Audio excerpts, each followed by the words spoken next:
Was blown up, I was shot, I was the sole survivor of a massacre, I was buried alive twice and put up with 4 others to be shot by a machine gun. So that's quite a lot to hang on to, isn't it? And so I started prisoner of war with nothing, no clothes, nothing to eat with, and so I cut a pair of chopsticks out of a bamboo hedge. Here they are. These are 75 years old now.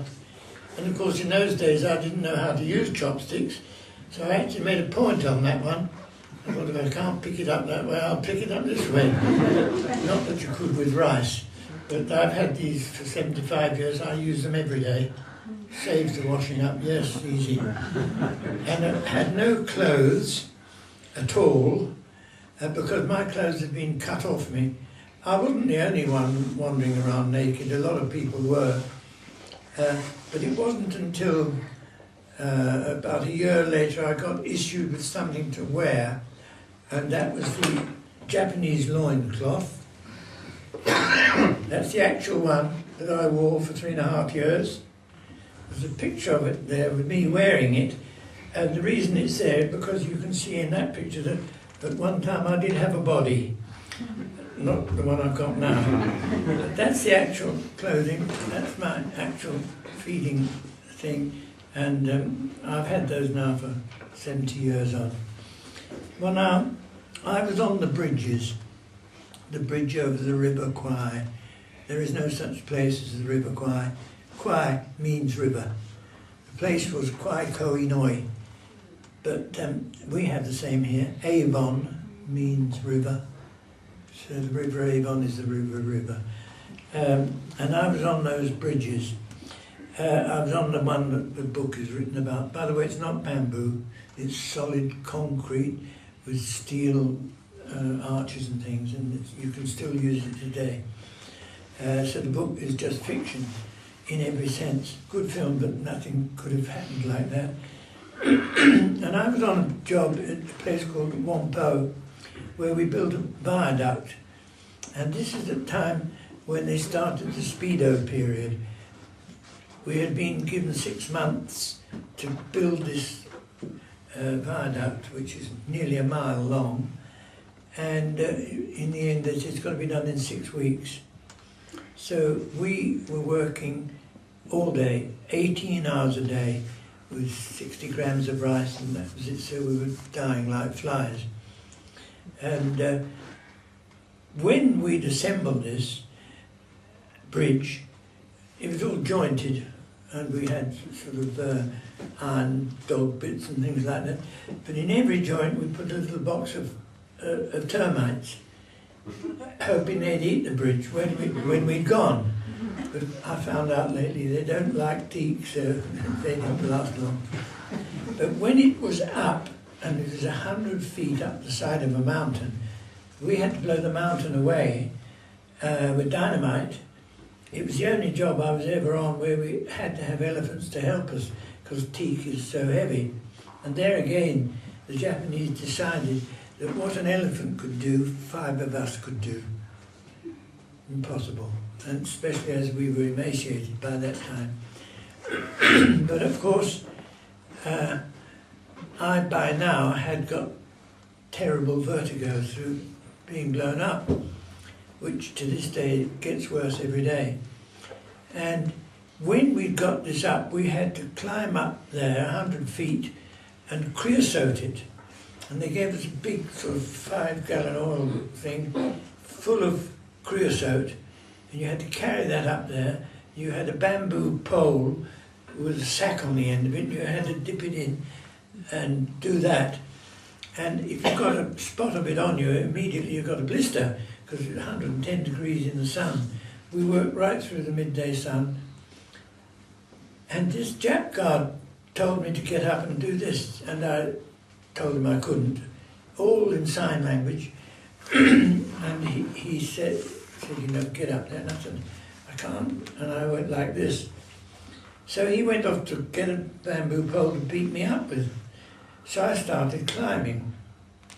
Well, with my hand, I hadn't got the use of my hand for 7 years after that. So it was like this.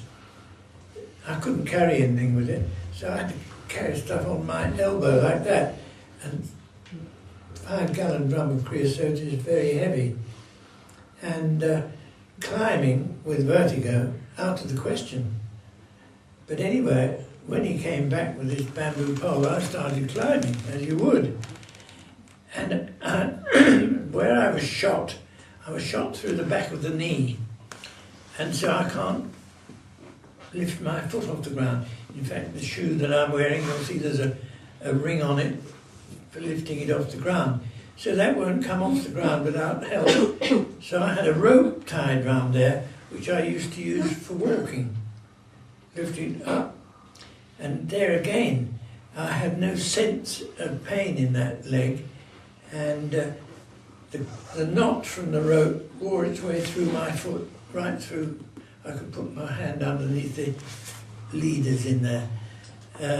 So that was the only way I could get about was with this and carry things on there.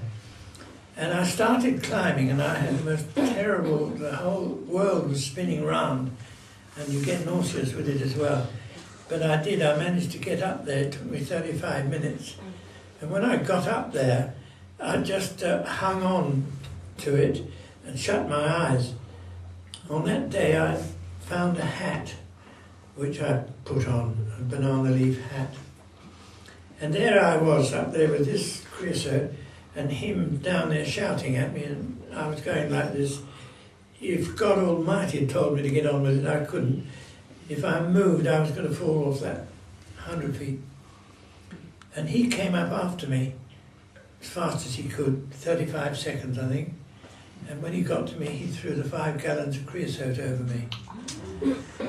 As I say, fortunately, I found a hat that day and I managed to get my head down, so I didn't get any on my face, but the rest of me was burnt straight away, and I came up in huge blisters, just like the Michelin Man, and you could hear the blisters forming. And I was telling somebody about this in Singapore 3 or 4 years ago. A party of us ex-prisoners of war went out there, and I was telling them about this, and I said I never found out whether I fell off the viaduct or whether I jumped. All I can remember is waking up in the river with fellows washing me down. And one of the men that was there that day said, "No, you didn't fall, we carried you." So that man had been on the bridge on that day, and they'd carried me down off the bridge, washed me down, but I was in such a state of burnt that the Japs could see that I was not fit for anything. If you said you've got a bad heart, they'd say, "It looks all right to me, get on with it." But when they could see me, they put me on a train down country, and I was never on the railway again. I remember when they said to me, "You're going down country," I went to some of my friends that I'd been working with, 8 fellows from my regiment, and I said, "Oh, I'll see you soon, I expect." And my friend said, "You won't see us?" So I said, "Why not?" He said, "We'll all be dead." They were all dead 3 weeks later.